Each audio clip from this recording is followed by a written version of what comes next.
La radio RFI, Radio Française Internationale, et les France 24 ont été suspendues. Qu'est-ce que vous en pensez? Je crois que c'est quelque chose qui aurait dû arriver depuis très longtemps.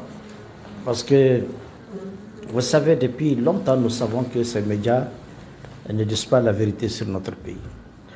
Nous savons depuis très longtemps que ces médias ne font pas de la bonne information, ils font de la propagande et de l'intoxication.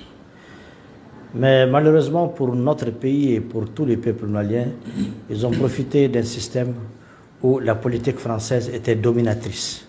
Elle était dominatrice de tous nos systèmes. Donc nos gouvernants de l'époque ne pouvaient pas prendre une telle décision courageuse. Parce que simplement, les peuples même n'étaient pas très réveillés pour que cette décision puisse être prise. Alors depuis l'avènement de cette transition, le peuple n'a jamais cessé de dire qu'il faut les chasser du Mali, il faut les renvoyer du Mali. Mais comme l'État réfléchit, sensibilise, envoie des signaux à leur mère patrie, notamment la France, à laquelle ils appartiennent, que vraiment aujourd'hui il y a des communications qu'on ne peut pas tolérer. Nous sommes un peuple en plein chantier de reconstruction qui a beaucoup souffert. Aujourd'hui nous avons besoin de médias constructifs. Des médias qui renforcent la paix et la cohésion, et surtout des médias qui font de la communication positive pour nous permettre de sortir. Et apparemment, la France, comme d'habitude, comme elle a l'habitude de le faire, et ces médias lui ont emboîté les pas parce qu'ils ne servent que les intérêts français. Ils ont continué à dénigrer ce que les gouvernants maliens font, et plus loin, ils sont partis jusqu'à tenter de discréditer notre armée. Malheureusement pour eux aujourd'hui, notre armée, ce qu'elle fait, c'est et il se voit. L'armée aujourd'hui malienne est une fierté pour les Maliens. Et son travail, il est vécu tous les jours, au quotidien. Sa montée en puissance ne se discute pas. Et puis, même au-delà du Mali, en Afrique, les gens aujourd'hui sont fiers de l'armée malienne. Aussi bien sur la préservation du respect des droits de l'homme, des droits humains, mais aussi sur l'engagement et le courage et la détermination à recouvrer notre intégrité territoriale et à bouter les terroristes hors de notre territoire. Donc ça, ce n'est plus à démontrer. Alors quand, malgré tout cela aujourd'hui, les médias français, avec les rapports de l'autre sous-traitant français, notamment leur structure de droits de l'homme qu'ils ont eux-mêmes créée pour aller mettre ce qu'ils veulent dans les rapports, se permettent de se comporter comme ça vis-à-vis de notre armée et de notre pays. Et je crois qu'aujourd'hui, la décision du gouvernement de les renvoyer du Mali est une décision qui est venue en retard, hein, qui a trop traîné avant d'arriver, mais il le fallait. Oui, mais et la liberté d'expression, Je ne crois pas que ce soit un frein à la liberté d'expression, parce qu'il ne faut pas que les gens confondent liberté d'expression et désordre. Et désordre et peu les mensonges. Et diffamation. Donc voilà un peu. Les gens se confondent liberté d'expression au désordre, à la diffamation.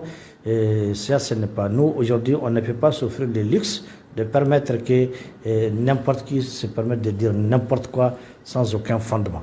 Cela est extrêmement important. Donc je crois qu'aujourd'hui, le président de la transition, chef de l'État, le colonel Assimi Goïta et tout le gouvernement ont pris la bonne décision, et c'est une décision populaire.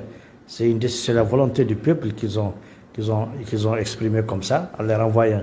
Et je crois même que si la France continue à faire la sourde oreille par rapport à la volonté du peuple, pourquoi ne pas couper totalement même des relations diplomatiques, des relations avec la France dans tous les domaines?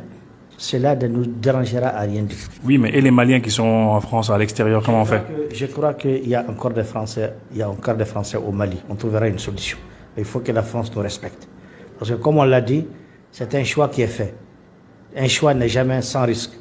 Et les Maliens sont prêts à affronter tous les risques pour retrouver leur dignité. Et aussi bien ceux de la diaspora et ceux de l'intérieur comprennent les choix opérés par le Mali. Parce que c'est leur choix à eux. La diaspora et les Maliens de l'intérieur ont fait le choix de libérer totalement notre pays. Donc chacun est prêt au sacrifice de son côté pour cela. Oui, mais et la monnaie qu'on utilise? Bon, la monnaie qu'on utilise, je crois qu'on est en train de, tout le monde est d'accord. Hein. De la même manière, depuis des années, la population dit de renvoyer ces médias du Mali. De la même manière, la population, depuis des années, elle réclame une monnaie malienne. Et ce n'est pas exclu qu'on arrive à ça. Moi, je ne serais même pas surpris que demain qu'on nous dise qu'on a viré au franc malien ou toute autre appellation, ou même à un dinar, en tout cas pour nous libérer de cet esclavage financier. Ça, je ne serais pas surpris. Alors, je pense qu'aujourd'hui, le Mali est en train de prendre de bons chemins.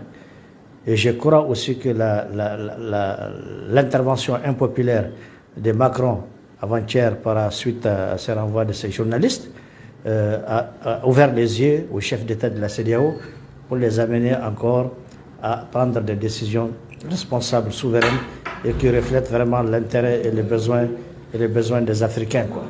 Et parce que Macron a avoué qu'effectivement c'est lui qui a demandé à la CEDEAO de durcir le ton. Alors là, les preuves sont là, on n'a plus rien à chercher. Alors l'Afrique du Sénégal et l'Afrique du Ghana, ces présidents-là aujourd'hui, ils ont eu les messages et je crois qu'ils vont faire comprendre à Macron qu'ils ne sont pas ses valets et qu'ils sont maliens, ils sont africains. Merci beaucoup.